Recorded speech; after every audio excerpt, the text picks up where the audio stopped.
Textos, dízimos e ofertas. Vamos rapidamente aqui para os avisos, né?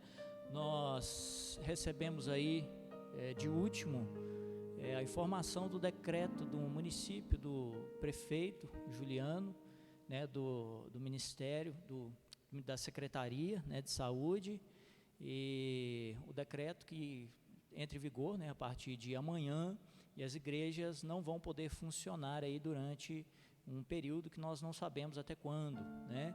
Mas nós vamos estar orando. Então nós vamos ter que cessar a partir de então, né? Nossas atividades, e o conselho da igreja vai estar aí conversando, né, para a possibilidade aí de podermos estar voltando aí aos cultos online, tá? O conselho da igreja vai conversar a respeito da volta dos nossos cultos online, mas por enquanto nós devemos estar respeitando aí, é um decreto, como o pastor Ivander mesmo disse, não se discute, né? O decreto precisa ser acatado, e é um decreto do prefeito. Então nós, como as demais igrejas da cidade, nós não vamos poder estar funcionando a partir de amanhã, tá? Então nós vamos recebendo informações aí, tá? Do conselho aí da igreja, do pastor Ivander. Os irmãos estão aí no grupo da igreja, no WhatsApp, vão estar recebendo as informações aí. Enquanto é isso, a igreja, né, vai estar em casa, vai estar orando, vai estar intercedendo e buscando a presença de Deus e a orientação do Senhor nosso Deus. Creio que o Senhor vai estar nos guardando como tem guardado e abençoando toda a igreja em Cristo Jesus. Vamos abrir a palavra do Senhor. Segunda carta do apóstolo Paulo aos Coríntios, capítulo 9,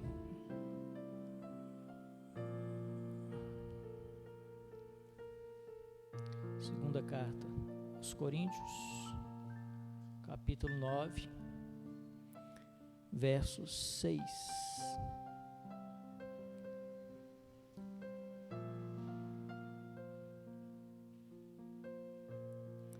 Segunda carta aos Coríntios, capítulo 9, verso 6, apenas o verso 6, vamos orar e já passar para o louvor. É um momento de entrega de dízimos e ofertas. Diz assim a palavra do Senhor: e isso afirmo, aquele que semeia pouco, pouco também ceifará, e o que semeia com fartura, com abundância também ceifará. Amém? Convido presbítero Adilson a fazer essa oração de consagração de dízimos e ofertas, e o louvor já está na liberdade.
Amém.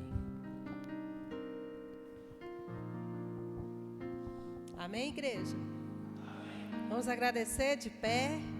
Nós temos algumas pessoas aí nos visitando, sejam muito bem-vindos. Nós vamos declarar, te agradeço, esse hino tão maravilhoso que diz, te agradeço por tudo que tens feito. Nós devemos agradecer ainda por tudo aquilo que Deus ainda fará. Amém? Glória a Deus.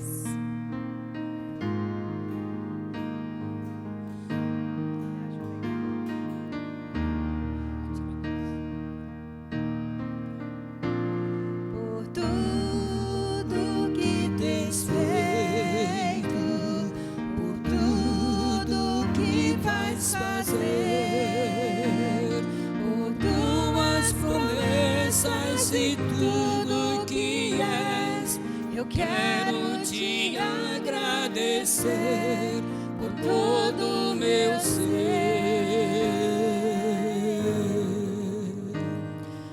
por tudo que tens feito, por tudo que vais fazer,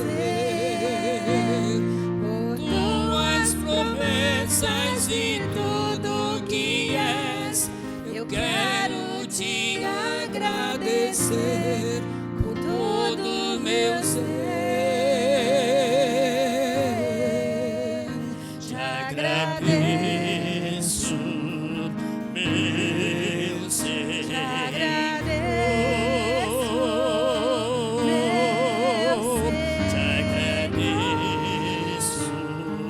meu ser. Te agradeço, meu ser. Te agradeço, meu Senhor. Te agradeço por me libertar e salvar, por ter morrido em meu lugar. Te agradeço, Jesus, te agradeço,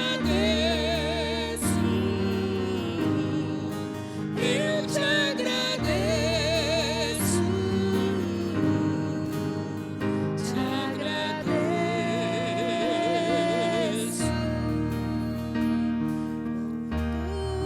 Tudo que tens feito, por tudo que vais fazer, por tuas promessas e tudo que és, eu quero te agradecer com todo o meu ser. Te agradeço, meu Senhor.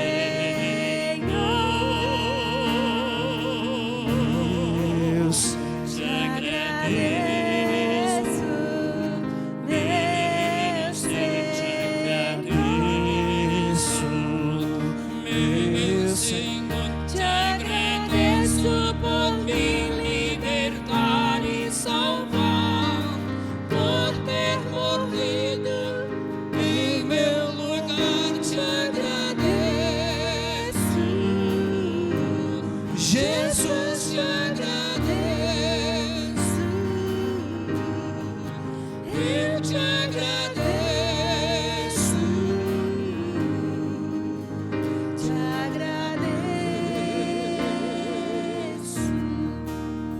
te agradeço por me libertar e salvar, por ter morrido em meu lugar. Te agradeço, Jesus, te agradeço, eu te agradeço, te agradeço, te agradeço, te agradeço.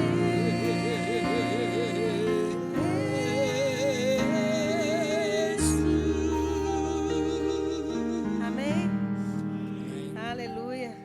Quão bom e agradável a gente agradecer ao nosso Deus todos os dias, por estarmos aqui nesta noite, Quantas pessoas não podem ter essa oportunidade? E domingo que vem nós não teremos. Então, enquanto tiver culto, enquanto tiver louvor, adore ao Senhor, porque nós não sabemos o dia de amanhã. Não é verdade? Hoje já estávamos aqui de manhã, de repente já anunciou, domingo que vem não tem culto. Você pode adorar o Senhor em casa, pode adorar o Senhor no seu trabalho, mas quando estamos reunidos na congregação, o calor é diferente. A gente sente o mover. Nós já conversamos sobre isso aqui mais cedo, né, irmão? É diferente. E a palavra de Deus manda que nós congreguemos. Por isso nós estamos aqui, porque o Senhor nos fez novo. E quando nós entregamos a nossa vida ao nosso Deus, nós nascemos de novo. E isso para a honra e glória do Senhor, amém? Amém. Porque o Senhor já limpou tudo aquilo que não nos pertencia mais. E hoje nós somos novas criaturas. E glória a Deus por isso. Amém. Ah, Senhor, que privilégio maravilhoso é esse. Diga isso. Que privilégio maravilhoso é esse. Essa oportunidade de saber que nós somos a semelhança do nosso Pai. Do nosso Pai que é todo poderoso. Do nosso Pai que tem o poder de mudar toda a história. De transformar. Amém? Amém. Que o Senhor possa nos transformar a cada dia.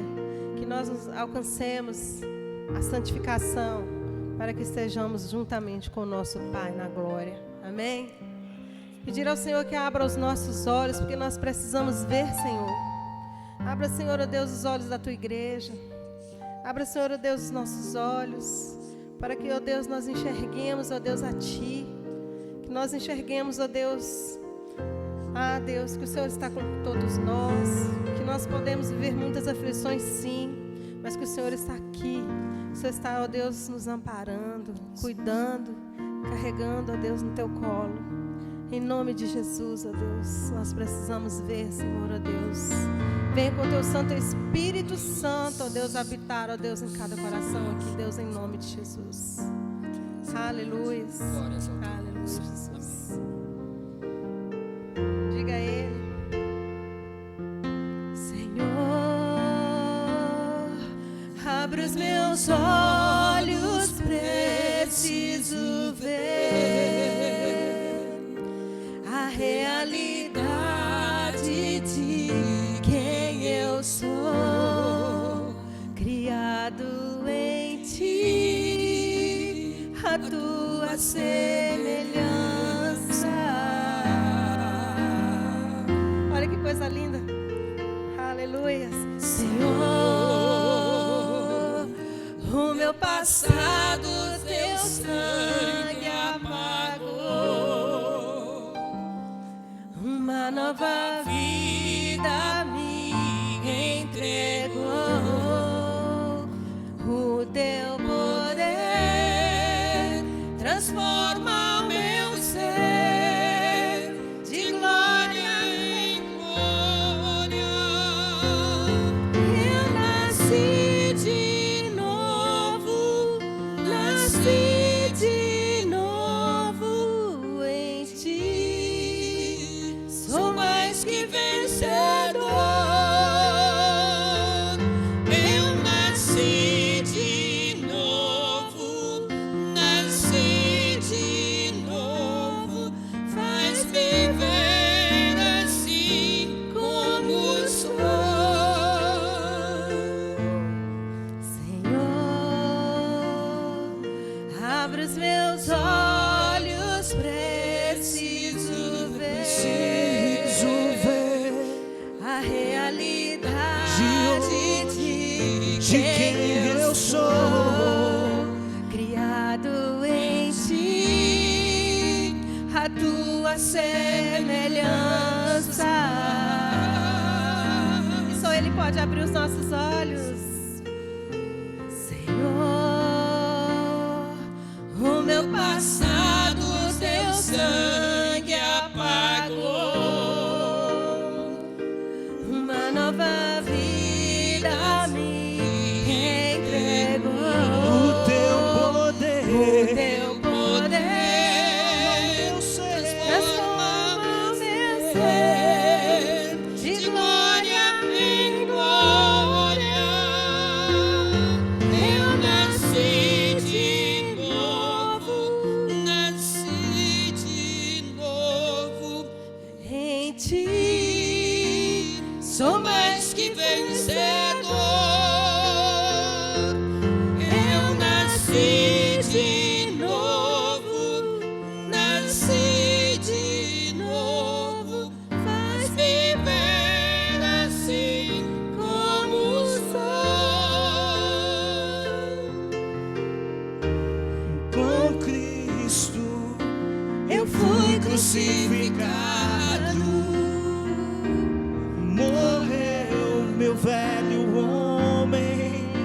escravo do pecado, e agora eu sou livre em ti. Não mais eu,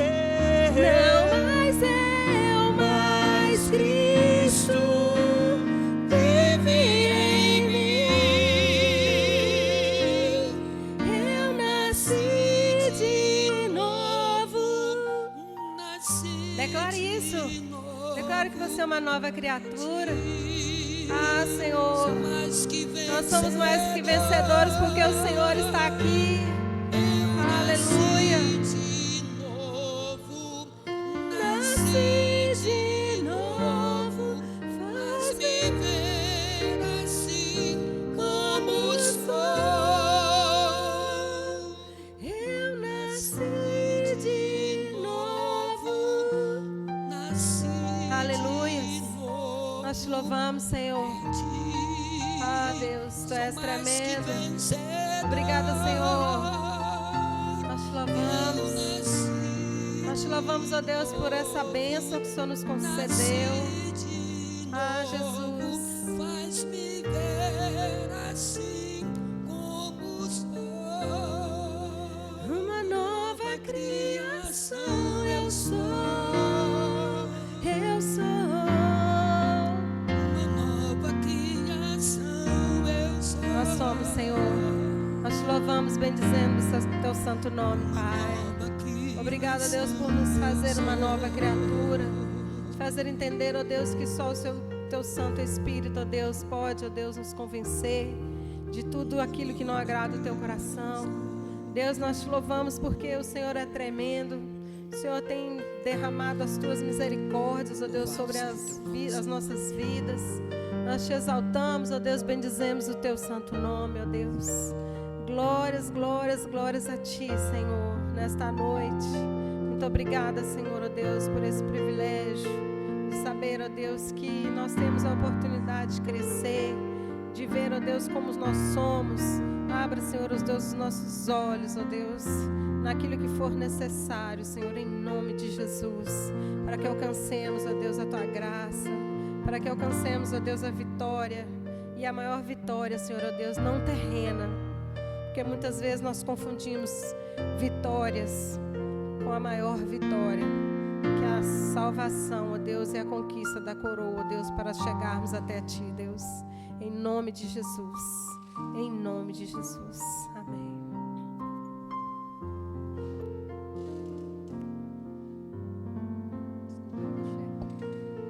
Amém. Glória a Deus.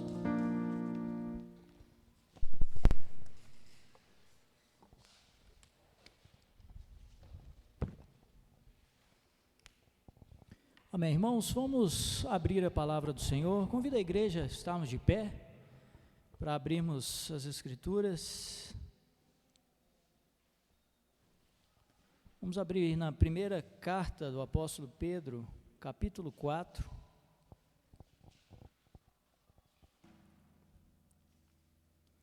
Primeira carta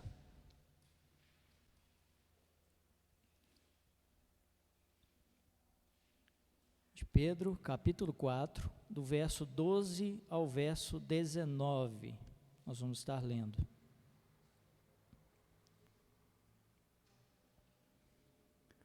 Primeira Pedro,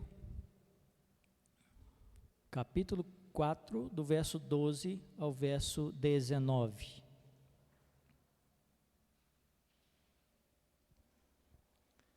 Eu vou estar lendo, os irmãos apenas acompanhem a leitura para ganharmos tempo, então eu vou ler aqui todo o texto. Diz assim a palavra do Senhor: Amados, não estranheis o fogo ardente que surge no meio de vós, destinado a provar-vos, como se alguma coisa extraordinária vos estivesse acontecendo.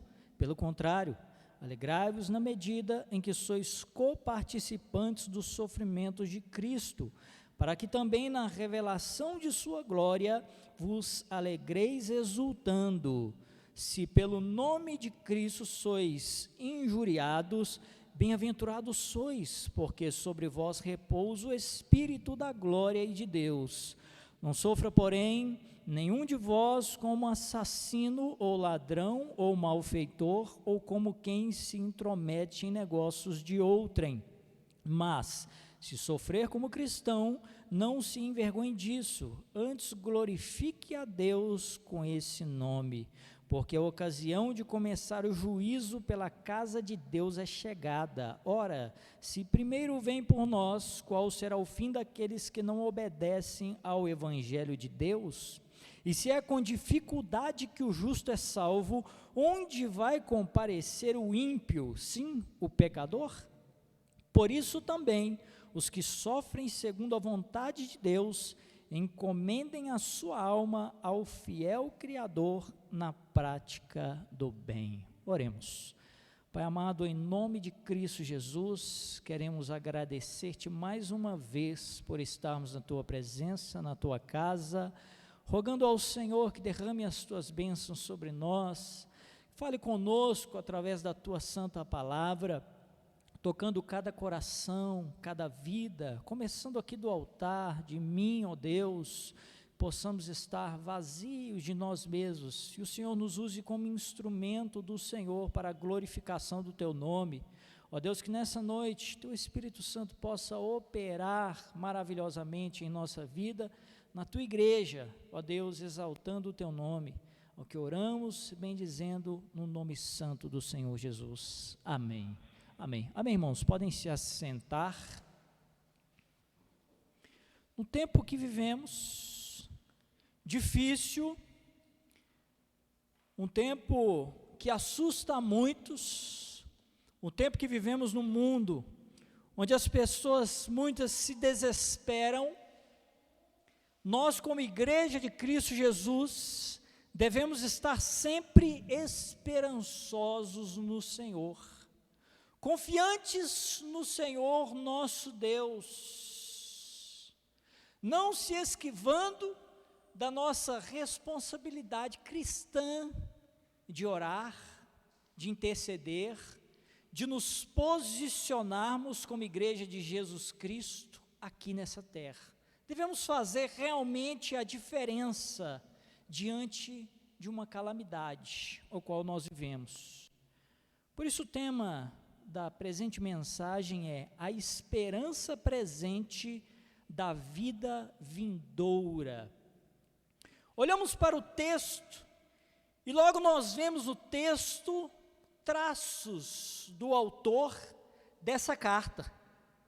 Pedro, o apóstolo de Cristo Jesus, com o auxílio de Silvano, que aqui cumpre um papel de escriba particular de Pedro, irmão em Cristo. Pedro escreve essa primeira carta, muito provavelmente no mesmo ano em que a cidade de Roma foi incendiada, no ano 64 depois de Cristo, em um contexto de severa perseguição sofrida pelos crentes daquela época, onde o psicótico e enlouquecido imperador Nero, o incendiário, ele ateia fogo em Roma, segundo o que acreditavam os próprios cidadãos de Roma, acreditavam ser ele quem ateava fogo em Roma. O ressentimento amargo que os habitantes de Roma sentiam era profundo em ver a sua cidade destruída, sua cultura destruída, seus edifícios destruídos, os seus deuses nada puderam fazer para defender a sua cidade. Nero então percebeu que tinha que direcionar a hostilidade, redirecionar na verdade aquela hostilidade dos cidadãos de Roma, e ele acusou os cristãos de terem causado um incêndio,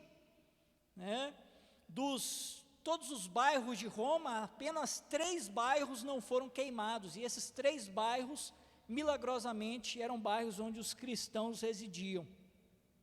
Então dá-se aí início a uma cruel e sangrenta perseguição, depois que Nero acusa os cristãos de terem ateado fogo em Roma. Pedro, ele escreve então dentro desse contexto para encorajar os cristãos que estavam sendo perseguidos em todo o mundo, pelo Império Romano. E Pedro escreve para motivá-los a crer na promessa do Senhor, na esperança no Senhor, da sua vinda, da segunda vinda de Cristo Jesus. Nós vamos ver nesse texto aqui 3 motivos, porque a igreja deve manter firme a sua esperança em Cristo e não desanimar. Vivemos um tempo, irmãos, um tempo triste, como havia dito aqui no início do culto, onde há muitos crentes simplesmente abandonando a sua fé, abandonando a fé, virando as costas para Deus, desistindo da promessa de Deus, desistindo de servir ao Senhor por causa da pandemia. Muitos cristãos estão ouvindo vãs filosofias e duvidando do poder de Deus em conservar a sua igreja, em guardar a sua igreja. Não que nós estejamos imunes a uma doença, isso seria muito presunçoso da nossa parte, não quer dizer isso, mas quer dizer que nós temos um Deus que nós servimos, que pode todas as coisas, e um Deus que guarda a nossa alma, um Deus em quem a nossa vida está depositada. Por isso não podemos abrir mão da nossa esperança em Cristo. E há 3 motivos aqui em qual nós devemos manter firme essa esperança. O primeiro motivo é que essa esperança, sendo guardada, ela resultará em glória e honra na vinda do Senhor. E não pode ser confundida com a glória e honra que o mundo nos oferece, que Satanás oferece à igreja. Não podemos ser infantis em pensar que Satanás não nos oferece um outro evangelho, um evangelho sem dor, um evangelho sem sofrimento, um evangelho sem pobreza, às vezes, muitas vezes, um evangelho sem necessidades, um evangelho que procura encurtar o caminho para o céu, um evangelho que diz que nós podemos viver o céu aqui na terra. E a verdade não é essa. A Bíblia, a palavra de Deus não ensina essas coisas. São doutrinas satânicas, demoníacas, que procuram desvirtuar o cristão da palavra de Deus.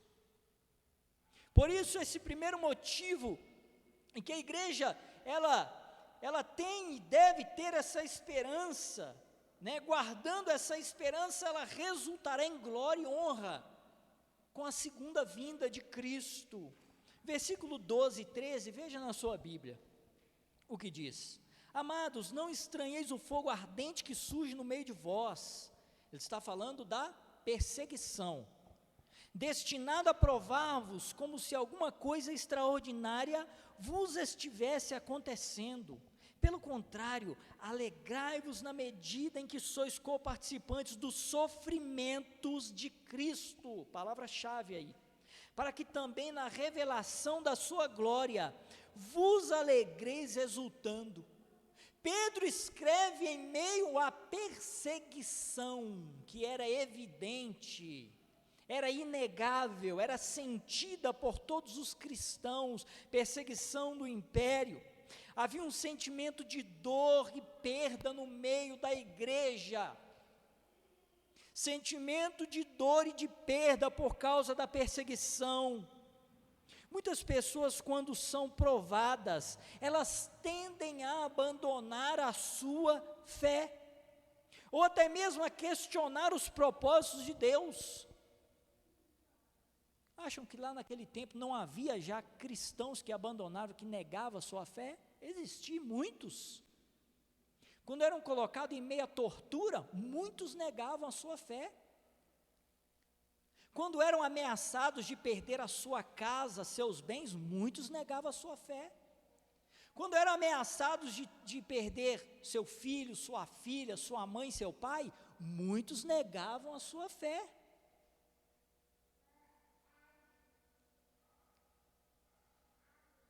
Naquele tempo já existiam aqueles que se apostatavam. O termo apóstata quer dizer isso, apostatar-se é distanciar-se da fé, afastar-se da fé, separar-se da fé. A pergunta é essa: o que pode te separar da fé em Cristo? O que é que pode me separar da fé em Cristo? O que é que pode me colocar numa situação em que eu venha negar a minha fé e dizer, não, eu não quero mais servir a Jesus Cristo? Eu não quero mais servir a esse Deus. Nós podemos pensar que isso nunca poderia acontecer conosco. Podemos pensar, isso nunca vai acontecer comigo.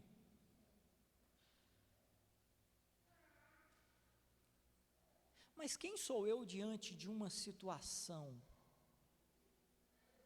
em que os meus valores são atingidos, em que os meus bens mais preciosos estão sob ameaça?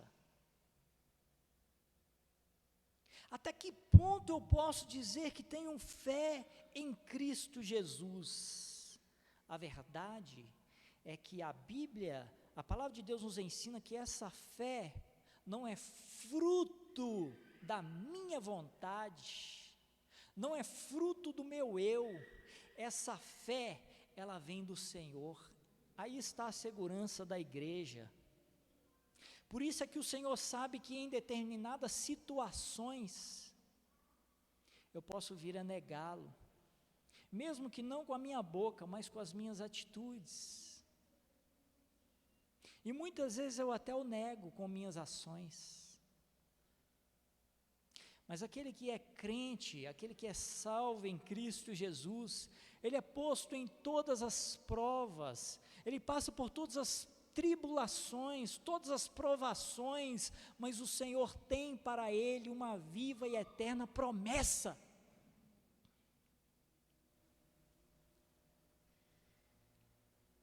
Por isso a glória e honra, ela estão no porvir. Pedro, ele está afirmando que essa situação está no desígnio e controle do próprio Deus. A situação em que nós vivemos hoje no mundo, algumas religiões podem dizer, não, Deus não tem o controle. E essa vertente teológica está dentro de muitas igrejas que se chama deísmo. O deísmo afirma que Deus criou tudo, mas Ele não tem mais controle sobre a criação. Ele apenas deu corda no relógio e agora o relógio anda por si. Mas a Bíblia não ensina isso, a palavra de Deus não diz que isso é verdade. Deus continua sendo Deus, Ele criou e Ele também provê, Ele é criador, mas Ele também é o sustentador da sua criação. Ele não criou e abandonou a criação para que ela siga o seu rumo ao léu, não. Essa semana eu ouvi a frase de um jovem, eu achei até engraçado, né, mas eu mesmo já disse essa frase, ele disse assim, está lá na Bíblia, nenhuma folha cai da árvore sem que Deus queira. Eu ouvi assim, falei assim, eu falo ou não falo com ele, né? Que isso não é um versículo na verdade, né? Não está na Bíblia esse versículo, mas o sentido está. O sentido dessa frase está sim na palavra de Deus, o sentido de que Deus está no controle, Ele domina sobre a sua criação, não é o homem que controla, não é o diabo que controla, Deus ele está no controle da história, e Ele prova isso para o homem, Ele prova e vai provar isso. Ele está no controle da sua criação, enquanto muitos acusam Deus, né, mandou essa pandemia, Ele não tem controle. Outros dizem, aconteceu, e se Ele fosse Deus, Ele tinha impedido.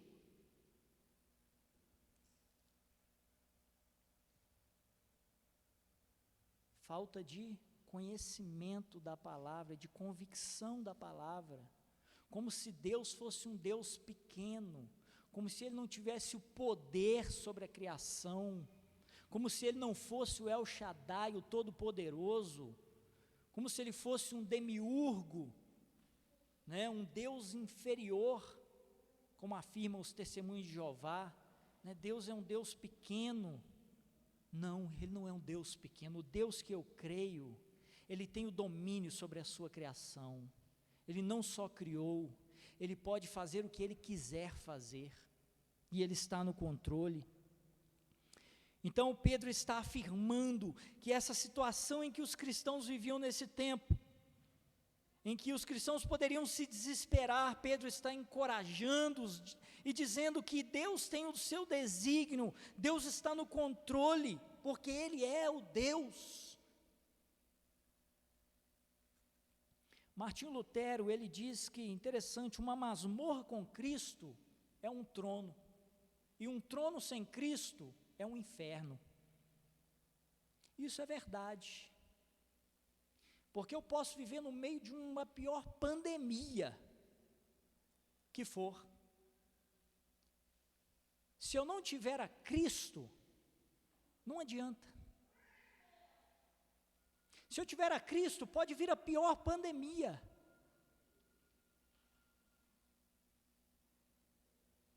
Agora, não adianta não ter doença, sofrimento, fome, nudez, como diz o apóstolo Paulo, não há pandemia nenhuma, mas também não há Cristo.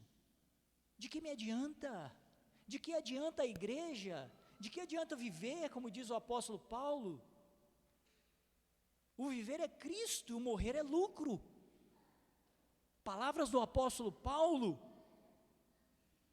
Isso precisa ser pensado pela igreja. Quando eu digo igreja na sua totalidade. Isso precisa ser entendido e concebido pela igreja, por nós.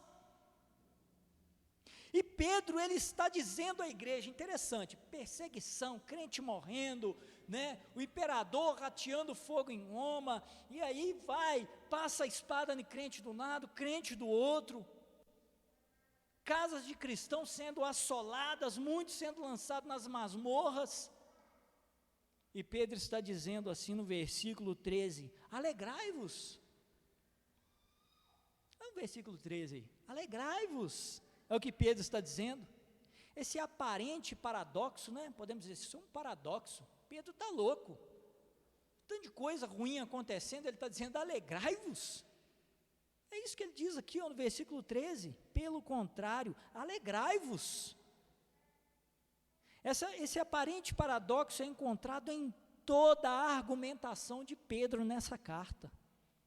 Perseguição ferrenha acontecendo, e Pedro escreve a sua carta, alegrai-vos. Aí poderíamos perguntar, como os crentes daquela época, qual motivo eu tenho para me alegrar? Né? Qual motivo? Como se alegrar nesse tipo de circunstância? E o próprio apóstolo Pedro responde, olhando para Cristo. É só olhar para Cristo e nós temos motivo de sobra para nos alegrarmos. Meu irmão, minha irmã, nós não temos motivos nesse mundo que sobrepuja a alegria que nós sentimos em servir a Cristo Jesus. Os homens criam seus impérios, fazem um nome para si, criam castelos, com paredes e muralhas de pedra, e se dizem seguros, mas a palavra de Deus diz que a verdadeira segurança é Cristo, a fortaleza do crente é Cristo.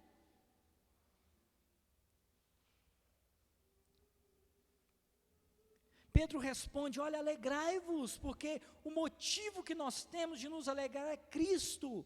Se somos identificados e unidos com Cristo, também somos coparticipantes dos seus sofrimentos, em sentido de suportar injúrias por causa do seu nome. Somos coparticipantes, não no sentido de contribuição na obra expiatória de Cristo. Nisso nós não somos coparticipantes. A obra expiatória é exclusiva de Cristo Jesus, mas nós somos coparticipantes nas injúrias, nas difamações, na perseguição. Que cristão que não é perseguido nesse mundo? Quando digo mundo, digo meio secular, digo influência maligna. O cristão que diz que não há perseguição hoje está mentindo, ou então não sabe, não vive ainda o que é o Evangelho.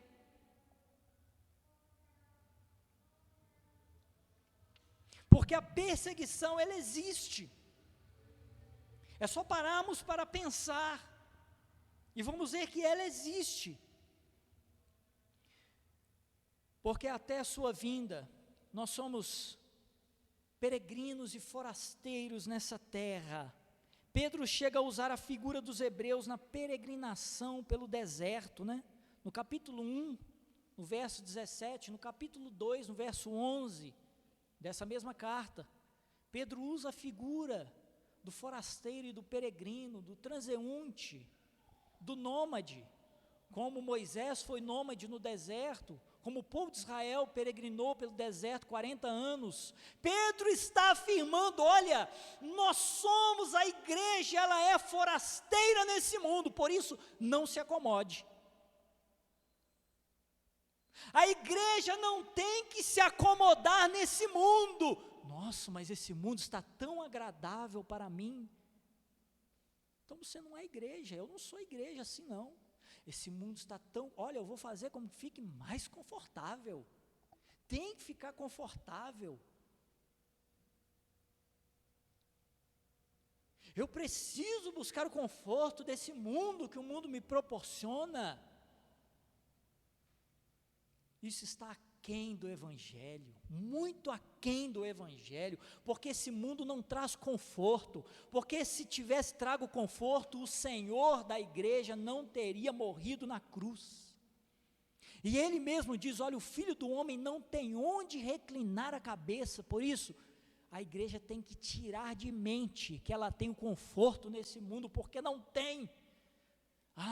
Eu vou construir o meu império nesse mundo. Vou construir uma mega igreja, vou fazer uma mega mansão para mim, vou construir uma vida de luxo. A palavra diz, né? Louco. Que dirás naquele dia em que pedir conta, em que pedir a tua alma? Louco. A Bíblia chama da pessoa assim de louco. A igreja não é louca, não. A igreja é serva. A igreja é serva. E um servo, ele não se acomoda. O servo tem uma única função. Qual é a função do servo? Servir. Servir. Essa é a função do servo. A igreja não tem que inventar, nós não temos que inventar. A função da igreja é servir o seu Senhor.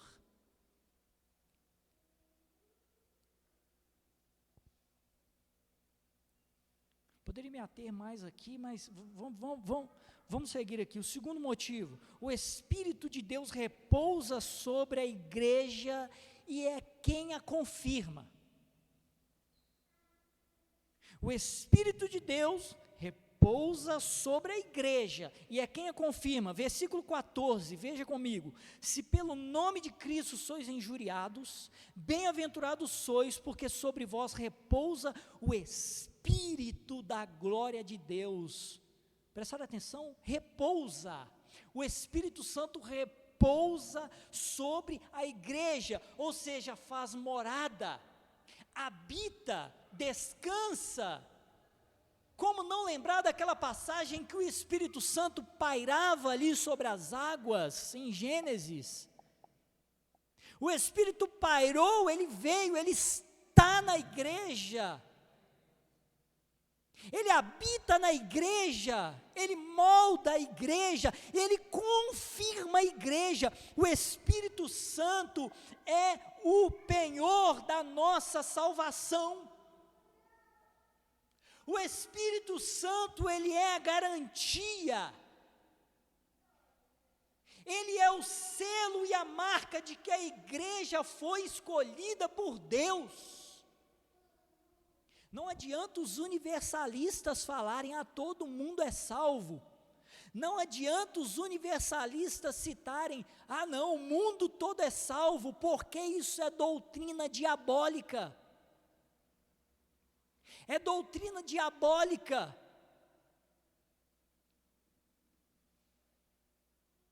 Deus tem uma só igreja. Uma só igreja. Como receptáculo do Espírito Santo de Deus. É o que a igreja é. Nós somos encorajados por Ele a caminhar, a crer contra a esperança, como Pedro está aqui motivando a igreja, olha, creia, espere, confie.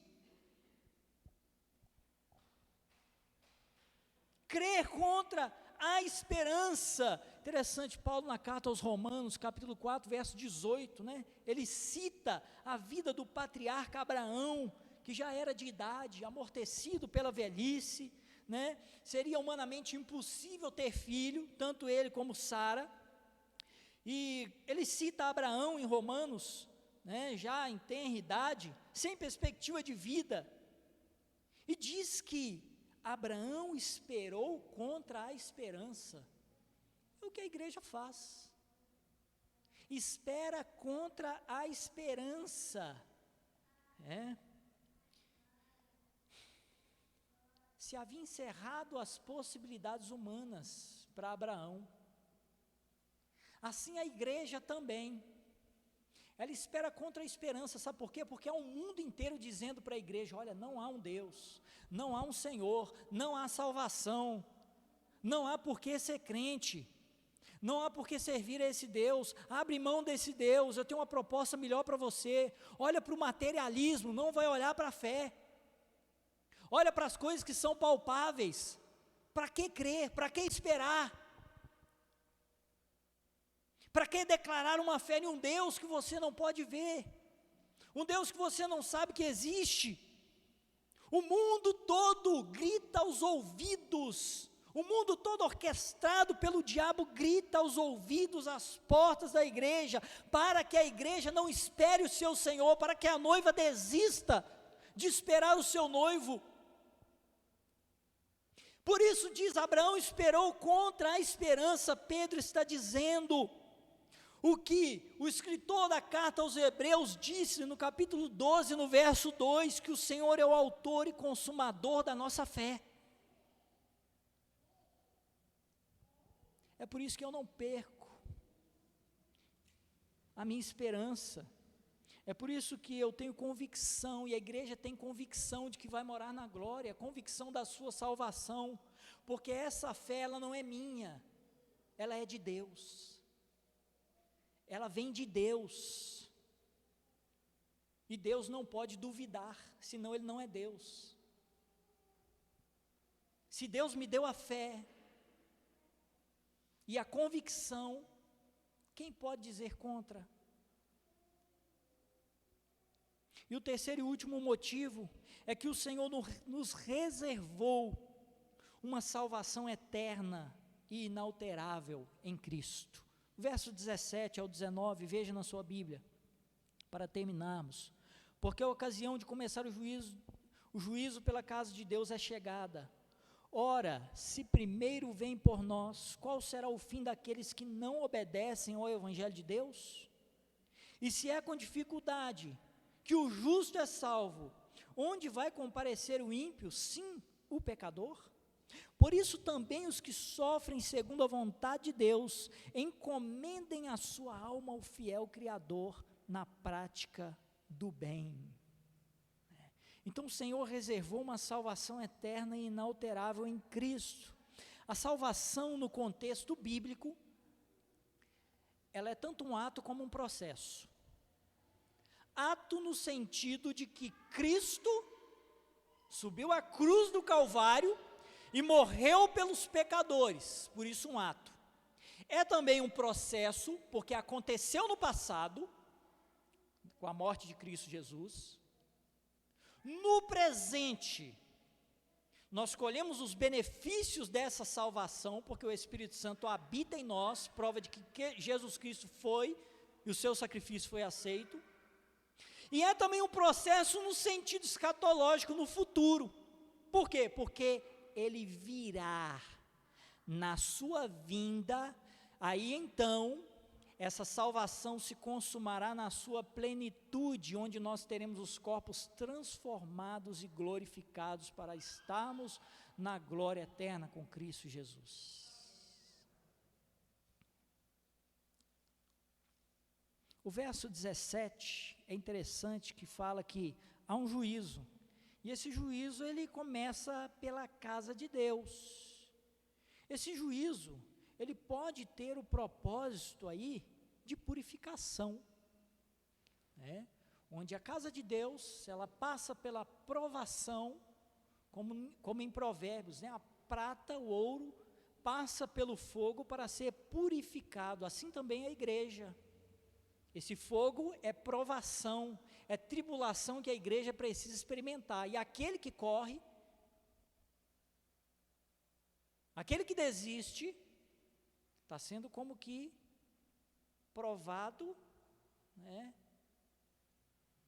E está fora. Mas aquilo que passa pelo fogo e é refinado é o ouro puro. O fogo serve para refinar. Passou-se pela provação. É original, é ouro puro. Esse sim tem valor, pode ser vendido, é ouro. É nesse sentido o juízo, que esse juízo começa pela casa de Deus. No versículo 18, né, é interessante que o versículo 18 mostra a salvação, não por meio de obras. Não podemos interpretar erroneamente o versículo 18, se é com dificuldade que o justo é salvo, onde vai comparecer o ímpio. Mostra a salvação não por meio de obras, mas sim que essa salvação exige disciplina rigorosa. É isso que o versículo 18 quer dizer. Se é com dificuldade que o justo é salvo, quer dizer que o justo, ele vai passar dificuldade, porque ele é salvo. Por ser salvo, ele tem que passar pela provação, ele tem que passar pelas dificuldades, e ele vai permanecer fiel, porque ele pertence a Deus. É isso que o versículo quer dizer. Que essas provações são necessárias, e que não é essa obra, no sentido inverso, né? Não é a obra que vai salvá-lo, porque quem salva é Cristo, não a minha obra.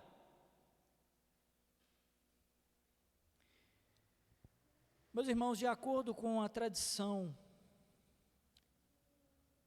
Pedro, na verdade, biblicamente, né? De acordo com a palavra, falando, corrigindo, Pedro ele era casado, e ao que parece, a esposa de Pedro acompanhava ele no seu ministério. Agora a tradição diz que Pedro, uns 2 anos depois que ele escreve essa carta, ele teve que assistir à crucificação da sua esposa. E depois, quando chegou a vez dele de ser crucificado, ele, antes primeiro, né, assistindo à crucificação da sua esposa, ele encorajou ela, né? Ele disse para ela, segundo a tradição, lembra-te do Senhor. E ela foi crucificada. E quando chegou a vez dele, ele diz, não, eu não sou digno de ser crucificado assim, igual o meu Senhor, não. Me crucifiquem de cabeça para baixo. Aí os soldados pegaram ele, viraram de cabeça para baixo e pregaram ele. E ele foi crucificado de cabeça para baixo, porque ele pediu. em meio à perseguição do Império Romano. Termino com uma frase de João Calvino: a igreja será sempre libertada das calamidades que lhe sobrevêm, porque Deus, que é poderoso para salvá-la, jamais suprime dela sua graça e sua bênção. Palavra de João Calvino.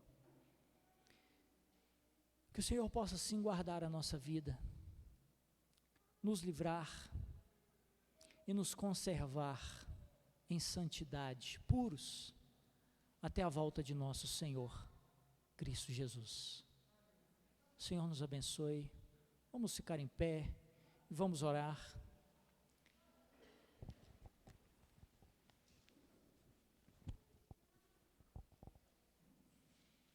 Feche seus olhos nessa hora.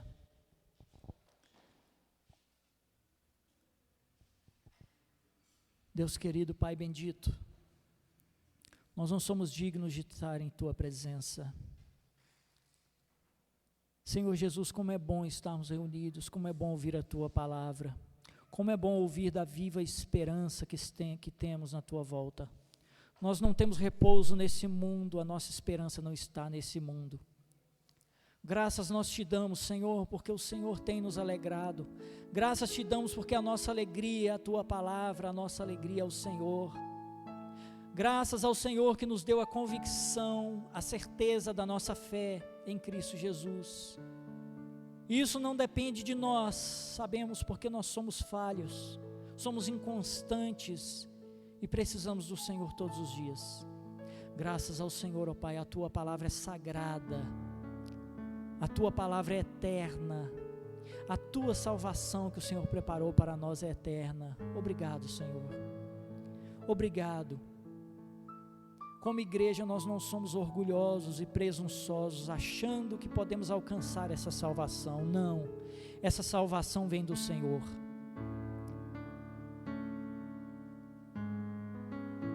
Sabemos que segundo a Tua palavra o Senhor nos tem preparado para aquele dia, para nos encontrarmos contigo nos ares, em que o Senhor nos levará para a glória eterna, morarmos contigo, ó Deus, para louvarmos e bendizermos ao Senhor por toda a eternidade. Enquanto isso nós não temos descanso aqui, enquanto isso, ó Pai querido, nos ensina e nos ajuda a sofrer, nos ensina e nos ajuda, ó Deus querido, a passar pelas provações, mas é claro, com a alegria que não é desse mundo, a alegria que é de Cristo em nossos corações, a alegria que somente a Tua igreja tem, a alegria que não é nossa, ela é do Senhor. Pai querido, obrigado, nós só temos palavras de agradecimento ao Senhor nessa noite. Continua a sustentar cada família aqui, cada lar, cada vida, com a Tua palavra. Possamos sair daqui hoje, ó Deus, mais fortalecidos, alimentados pela Tua palavra. Obrigado pela comunhão, obrigado pelo pão que é a Tua palavra, obrigado pelo Teu Espírito Santo, ó Deus, que nos ensina a bendizer o Teu nome. Obrigado pelo selo da salvação. Obrigado, Senhor, porque podemos Te dar glórias, honras e louvores. Que toda a Tua igreja, Pai, seja abençoada no nome santo do Senhor Jesus Cristo. Amém, amém, amém, amém. Irmãos, mais um minuto somente, você pode se assentar, é rápido aqui, eu vou ser breve, tá? Eu vou repetir aqui o aviso que é importante, tá? A respeito do decreto do prefeito, tá? De que não haverá as reuniões até então. Esse decreto entra em vigor amanhã, então as igrejas não estão autorizadas a partir de amanhã a se reunir presencialmente. Terça-feira, obrigado, a partir de terça-feira. Então, muito provavelmente nossas reuniões, elas irão voltar online, tá? Lá no YouTube, deve ser postado lá no grupo, o conselho vai discutir e muito provavelmente essas reuniões devem voltar. Vamos aguardar o que o conselho, juntamente com o pastor, vão conversar aí durante essa semana, ok? Família no altar.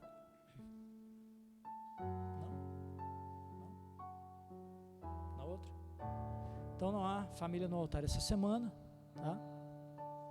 Okay? esposa do pastor Evander.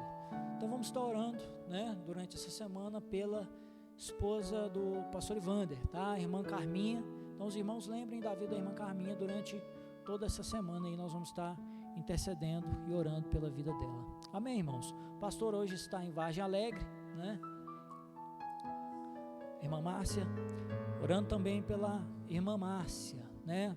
Todos nós sabemos que a irmã Márcia passou por cirurgia, ela está em recuperação, está em casa, né? Fazendo diálise e precisa de nossas orações. Nós vamos estar orando junto com ela, intercedendo, tá? Em nome de Cristo Jesus. Amém? Creio que os avisos são esses, né? Nós vamos ficar em pé, vamos terminar o nosso culto.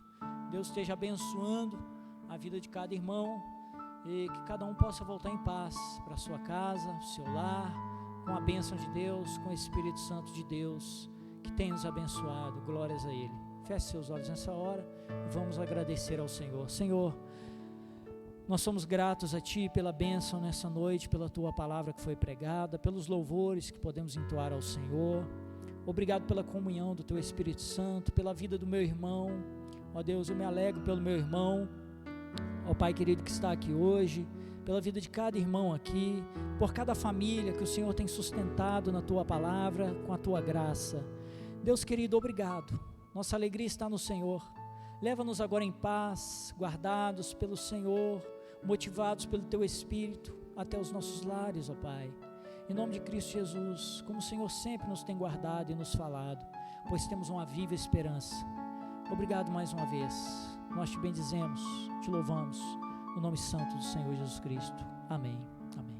Você pode se sentar, fazer a sua oração. Eu estarei ali na porta, cumprimentando os irmãos.